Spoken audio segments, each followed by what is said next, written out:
Rummy नाही मी सांगितलं की मी ज्या दिवशी हाऊस मध्ये माझं काम होतं 6 वाजता हाऊसचा टाइम होता, माझं लक्ष्मीनी होती आणि मला माझ्या ओएसडी कडनं किंवा कोणाकडे तरी माहिती मागवायची असेल तर SMS करावा लागतो किंवा फोन करावा लागतो किंवा मग या ठिकाणी त्यांना मध्ये येता येत नाही. त्यामुळे मग त्यांना त्यासाठी मला एक मोबाईल मी मागवला होता. मोबाईल उघडल्यानंतर त्याच्यावरती लगेच तो गेम आला.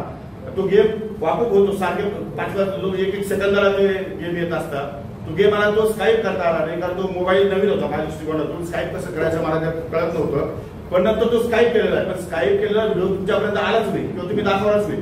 त्यामुळे तशा प्रकारचं जो त्याचे गेम येतात वारंवार सारखे, तो काही एकच गेम येत नाही.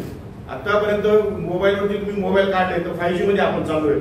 त्यामुळे मोबाईलमध्ये कुठलाही गेम पटकन लगेच पॉपअप होतात, पटकन पुढे येतात आणि स्काईप करावे लागतात. पण स्काईप मध्ये 30 सेकंद होत नाही आणि हा 18 सेकंदाचा फक्त व्हिडिओ आहे, जो जेव्हा मी फक्त मोबाईल उघडला आणि त्यातून त्याला स्काईप करण्यासाठी प्रयत्न करतो तेवढ्या वेळातला हा 10-15 सेकंदाचा फक्त व्हिडिओ त्यांनी शूट केला आणि त्याच्यावरती आरोप प्रत्यारोप या ठिकाणी सुरू झाले.